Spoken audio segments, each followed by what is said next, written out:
Hey, what's up, peeps? Spencer Smoot here, Unsolicited QA.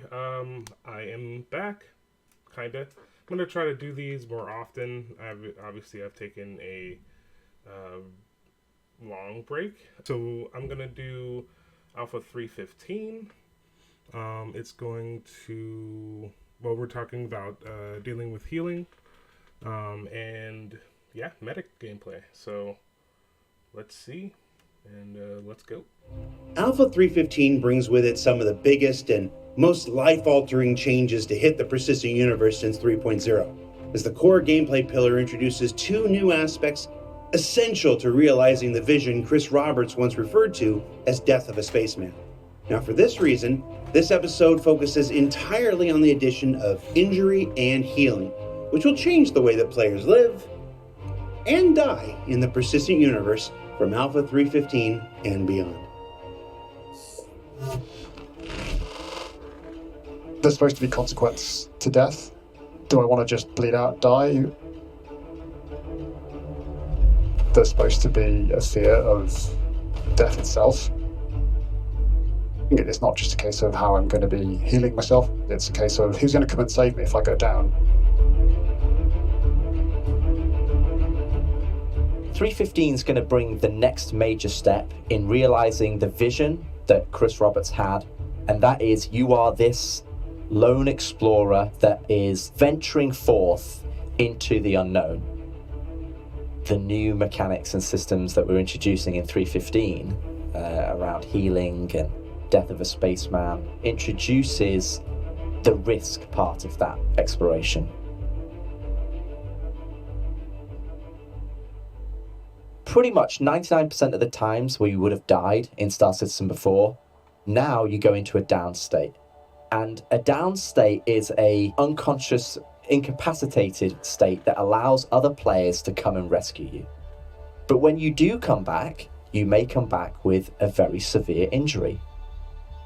So the injuries that you can come back with, you can range all the way from a traumatic head injury, a chest, severe chest injury or chest wound.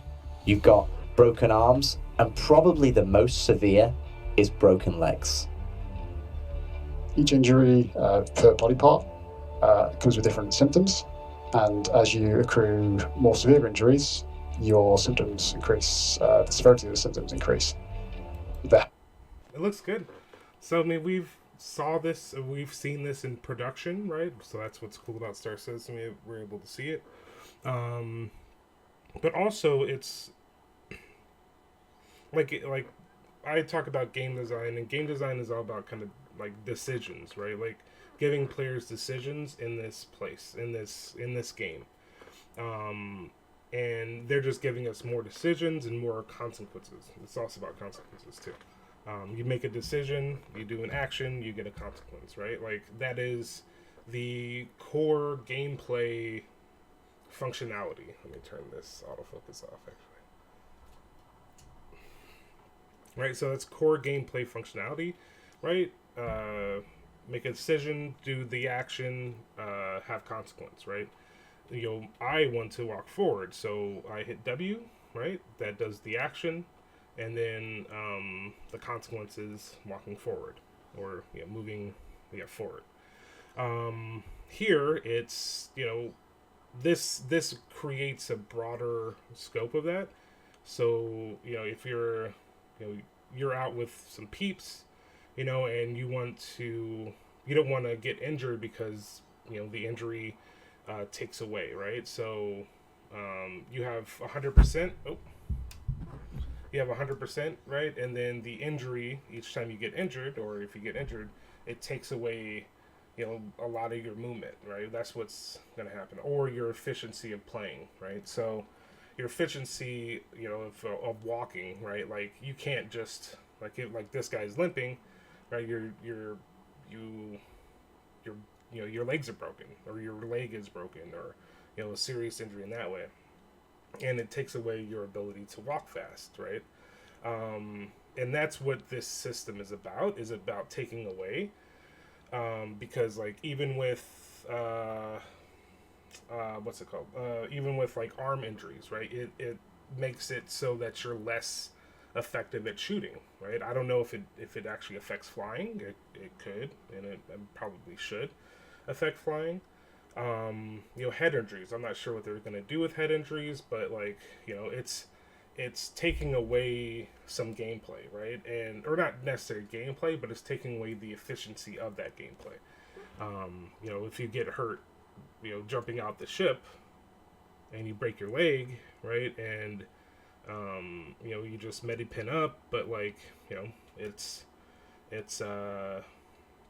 the value of like being more careful is there, right? Like right now, death in Star Citizen is just always, it's extremely common. One, because it just bugs, right? There's a lot of bugs that just kind of just kill you, just destroy you.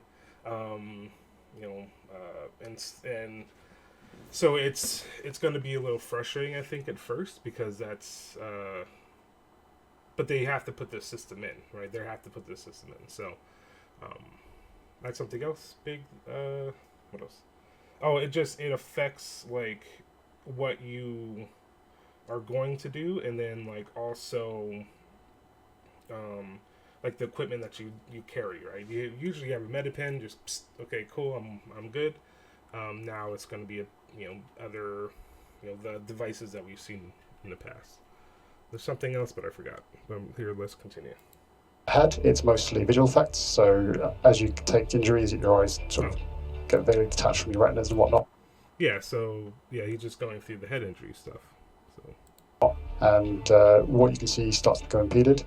And we actually call this blood vision, and it's actually not what you'd expect in terms of blood speckling on. It's actually the delamination or the separation of your cornea on your eye. Also, force reactions, that comes into play. So the more severe your head injury, the more you react to those. So to start off with, it's the same as usual, standard functionality. But when you have the most severe injury, a strong breeze is going to knock you over. And then also we have the chest. So moving on to that, you have reduced stamina, so you can't run as fast, or for as long, rather. The main progression of the chest is that you start to suffer in terms of your overall general health, and also at the top end as well, you're in kind of like a weakened state. You trigger a hurt locomotion, so you can't really, you're not as flexible and mobile as you previously were. And where the arm starts to go is that you start to have increased weapon sway. You can't carry as heavy objects. And on the most severe arm injuries, you actually have broken arms. That prevents you from climbing ladders. It prevents you from carrying heavy objects. So you might bend over, pick up a 200 box and immediately drop it. And when we have broken arms, essentially we allow the player to do what we call one-shot actions. So for example, pull the trigger on their gun. So you can fire your weapon, but after that you're going to be forced to drop into low calorie. And then moving on to legs. Obviously if you've got a broken leg, that doesn't really help you with traversal. And when you get to that severe state, we put you into prolock, so you have to crawl everywhere. It's going to be a severe state, and it's not going to be something that you're going to want to happen at the bottom of a cave. So if you do receive an injury out and about, what can you do? How? Yeah, so those are the I kind of spoke too soon on that, but those are the what's going to happen, right? What the injuries are going to be, and what kind of gameplay they're inhibiting, or the efficiency that they're inhibiting. Like the head injury, it all seems like it works well, and they're reasonable and like logical, somewhat disabilities, right? Because like attached retina, and I was a medic in the army, so like, but the suspension of disbelief, okay, that it makes sense, right? But yeah, so that section was just taking away, what does it take away, right? So here's now how to cure it. How can you help yourself? Obviously, you can have medical pens. So medical pens are what you're using right now. They heal your health, and they still remain to heal your health. They won't heal it as much as previously, where it was just a one-shot heal all, reset back to full health, you're pristine. They just bring back your health back to where it can be, depending on what injury you've received. The other thing that you can do, depending on the injury, is you can take one of 5 drugs that we're introducing into the patch. And they treat different symptoms. So some might treat muscle fatigue, some might treat pain relief, some might treat other things like headaches and so on and so forth. Their function is to mask symptoms, and those symptoms are masked for a specific duration. And so this is like stims, right? We call them combat or force multipliers, right? So it's you can stay on the battlefield longer, right? So that's what force multipliers are. Because if there's no medicine, then you cannot. You get hit an arm, then you're going to be shaking like this, right? And it's a good idea because it allows you, if you prepare correctly, it allows you to stay on the battlefield longer, right? And then, but from my understanding, there might be consequences to that, but we'll see. But it also, it just makes you think, okay, I need to buy kind of all of these, right? And the thing is, when the, what's that called? When the physicalized inventory comes, right, you can't just buy everything that's now in your backpack or your bag of holding. It's gonna, you only can have certain, right? So then, therefore, having a backpack with you or having somebody else that's dedicated healer stuff, right? They just bring healing medic stuff, and you're a medic at that point. And it's cool. It's just cool to have. And it seems a lot of this is about first-person shooter stuff. It'd be interesting to see if they're going to do anything with piloting. But yeah. And the duration is based on the dosage that you apply, and also the method of applying them. So we have Medpans, we've got the Medgun, the multi-tool healing attachment, and then we've also got the Medbeds. The efficacy of all of those increase. We go up in efficacy from pen to sort of gadget to Medbed. When you give yourself any sort of drug, so that's healing or masking symptoms, you're increasing your blood drug level. It's also alcohol, so that ups your drug level as well. And as your blood drug level increases, you'll start to reach thresholds where you start to see visual effects, so blurry vision, muffled audio, that kind of thing. And then as you progress through that further, you'll start to enter drunk locomotion mode. And that's, as you might imagine, staggering around, looking rather drunk. If you reach 100% on your BDL bar, that results in you entering an overdose state. Now, this is similar to an incapacitated state in that you can't move, you're in ragdoll, you're seeing the screen fade in and out. But the main difference is that your blood drug level does decay. So as long as you don't suffer damage enough to send you into an incapacitated state and then eventually death, you will come out of the overdose state automatically. So it's interesting because it's like alcohol, right? So they're giving you a drunken state the more and more that you take these stims, pretty much, right? Yeah, it's interesting. It's like my medic brain is but it's yeah. So this is what leads to the next stage of relief. How do I cure the symptoms or injuries that I've received? You can only cure those injuries based on going to a medical facility or a medical bed. And depending on the severity of that injury will dictate which facility you need to go to. Now, it's not a one bed fixes all. Not all beds are made equal. We have the Cutlass, which is a tier 3 facility, and that can remove minor injuries, so the least worst of the injuries. You've then got the Carrick and 890, they're tier 2. They can relieve minor and moderate injuries. We'll also have rest stops. They'll have clinics within them, and they'll also be able to, they're a tier 2 facility, so they'll be able to heal moderate and minor injuries. And then the creme de la creme, which is tier 1, you'll find those in hospitals. and those can remove any injuries.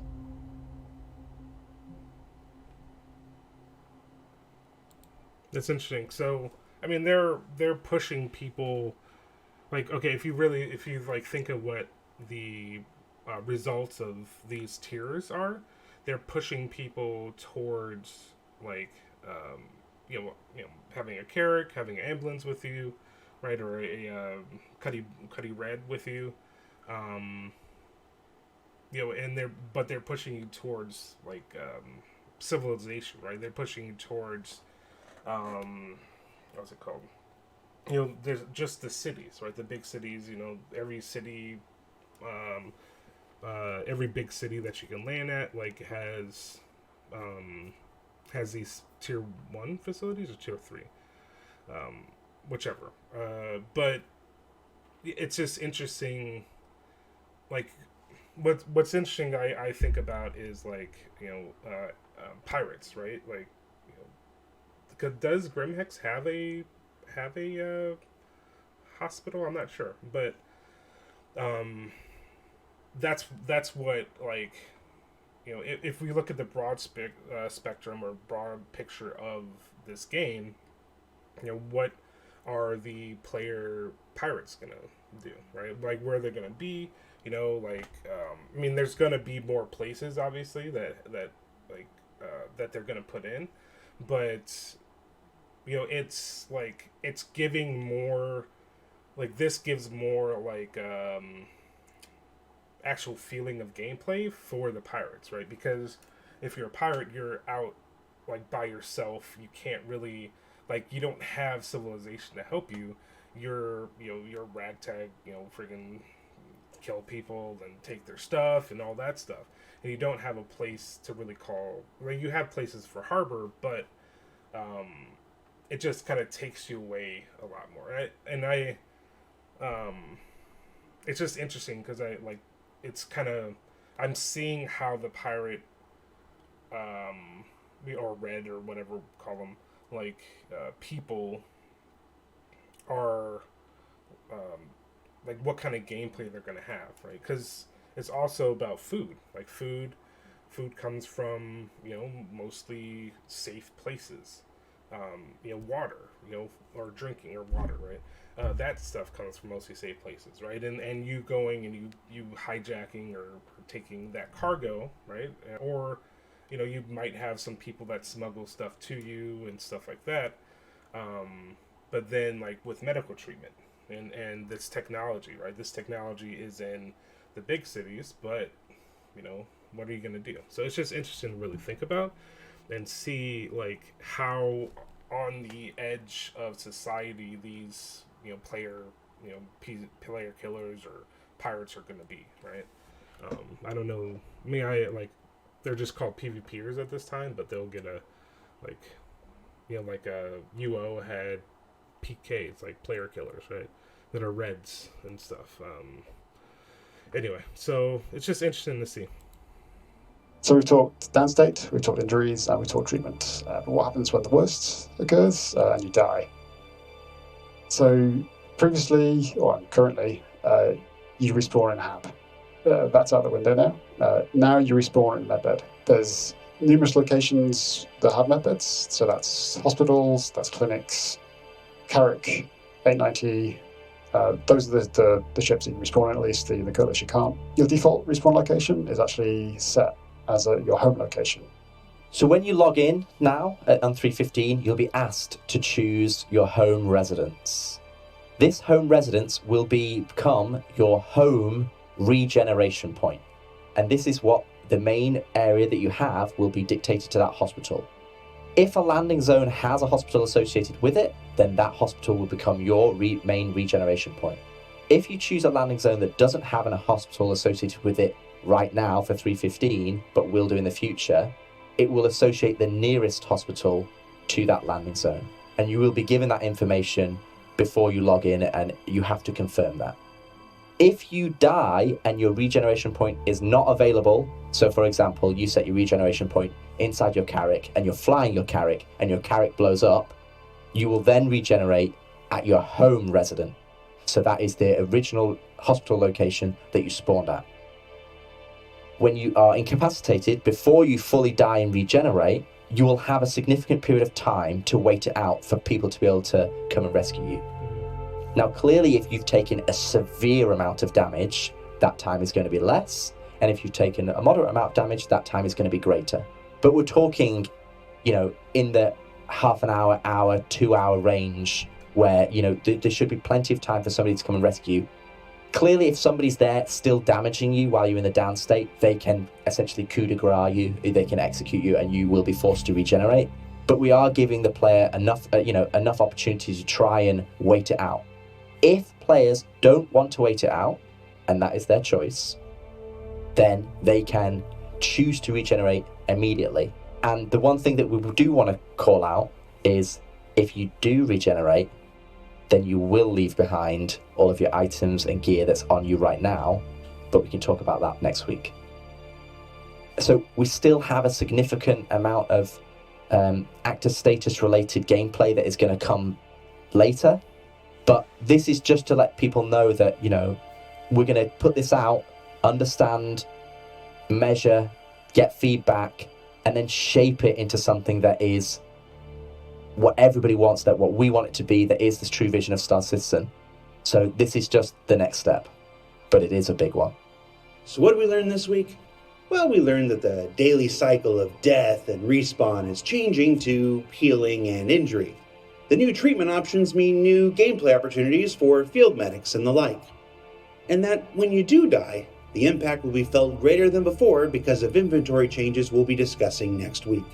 Now, don't forget, Ship Showdown is happening right now, where you can vote in the top 6. Okay, so what do I think? I think it's good. I think it's adding value to the game. I think it's adding more decisions and more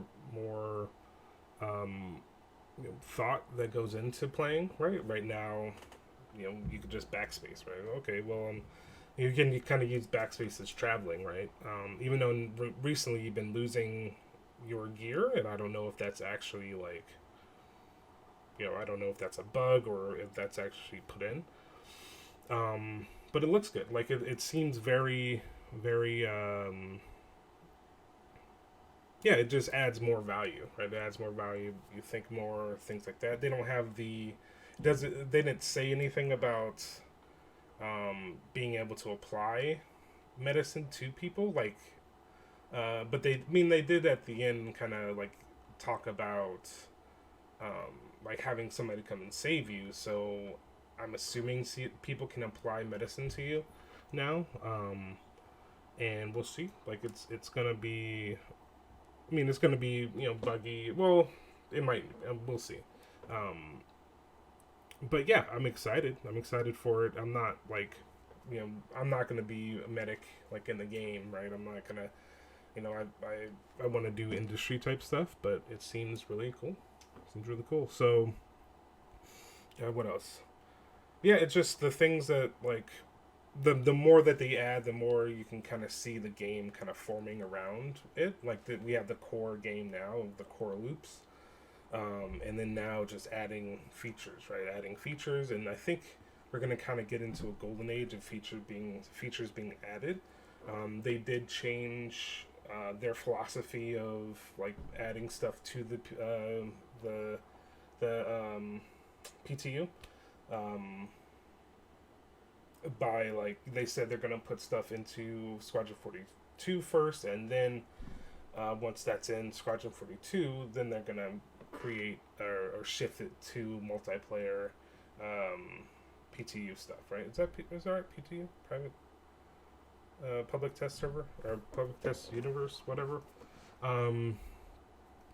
So we'll see, and I think we're just gonna get more content, right? And it's exciting. It's an exciting time right now for Star Citizen. So cool. Thanks for watching, and see you later.